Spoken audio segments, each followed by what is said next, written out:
In the No Estimates book, which by the way, the link is in the chat so you can check it out, we talk about how to establish a trustworthy backlog, how to track the rate of delivery, which we need in order to do this forecast, and how to use these data points in order to forecast.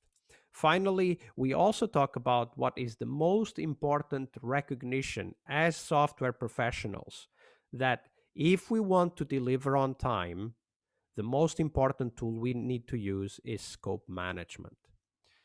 And this is very simple. When a project, even if you use a projection like what I'm advocating here, new things will come up. Usually, what I say is that a backlog only grows unless you actively remove things from it. Therefore, scope management is the tool we use to deliver on time. Forecast is just an input to the decision making of what scope we need to remove from the product. And many people still talk today about the idea of scope creep, right? So, things just get added to the backlog or to the project as we go. In the book, I actually say that there is no such thing. What happens is that as you develop the product, as you start delivering, you understand better. As you get feedback, you get new ideas. So the increase in size of the backlog over time is to be expected and to be actively managed as part of the process of managing the delivery of the software, right? And that's what scope management is. Scope management is the single tool we have at our disposal that can help us achieve delivery on time. The forecast method that I just shared with you is merely an input to the decision making we need to have. Now, before I finish, though, I wanted to share with you a bonus. So, just recently, I discovered a master thesis that corroborates the demonstration I just did. So, this demonstration here that I just shared with you, I looked at the thesis that basically talks about the same things, but with data from 3,000 projects. And here's what they say. I just have 3 highlights from that. And by the way, if you go to this link here, bit.ly/no estimates thread, and it is case sensitive. So this use the camel case notation, no with a capital N, estimates with capital E, and thread with a capital T. Somebody could put it on chat maybe, and you can go and read the whole thread that has a lot more details, but I'm just going to highlight 3 things that are in that thread.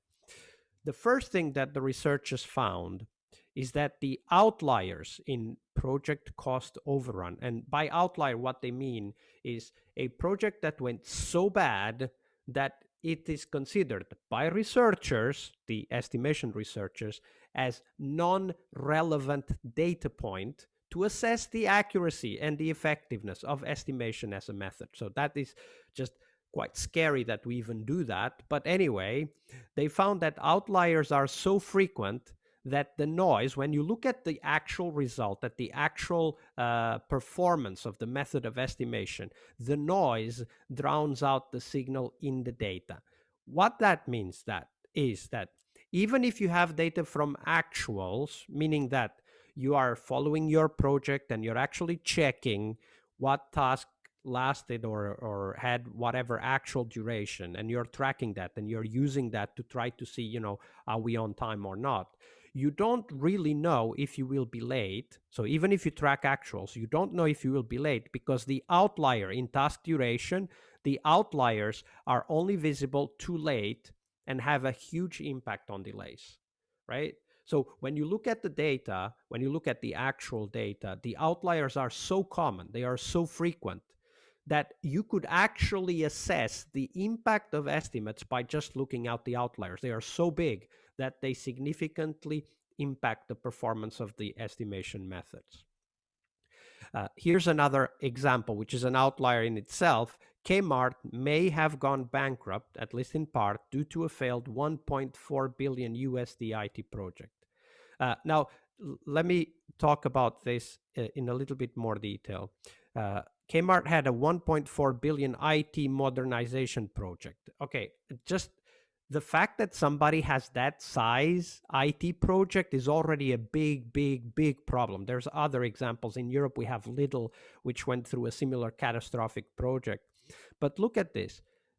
Kmart applied for bankruptcy after posting a loss of 244 million. Look at this. Compare these two numbers. 244 million was the loss when they applied for bankruptcy, and 1.4 billion was the IT project that they had. I mean, somebody was clearly betting the whole company on a method we call estimation and lost. Finally, and this is my facepalm moment as I was reading that research, the researchers, the estimation researchers that is, when looking at the project data, the cost overrun, schedule overrun, they saw so many extreme cases, but they chose to ignore those. The reason why I chose to ignore those is very important here. When researchers look at data, they have to apply a model to the data that they are looking at to assess whether a data point is just an oddity, noise, as they would call it, or if that particular data point has information about something, a process, a method that we are investigating. Here's what happens. Researchers saw a large amount of extreme cost schedule overruns in IT projects. They actually saw that large amount, but they chose to ignore those because those observations, those data points, did not fit the normal distribution. That's the Gaussian distribution. Gaussian is thin-tailed. Therefore, they ignored those.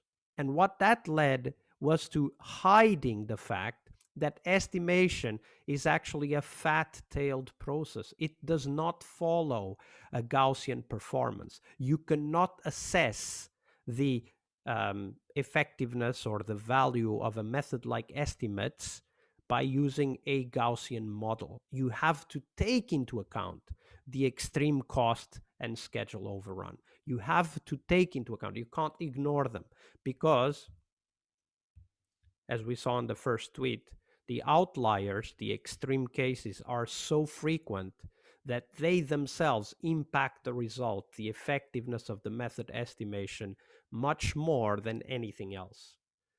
This is the nature of a fat-tailed process, and it kind of shows exactly what I was trying to show with this toy example, this simulation, right?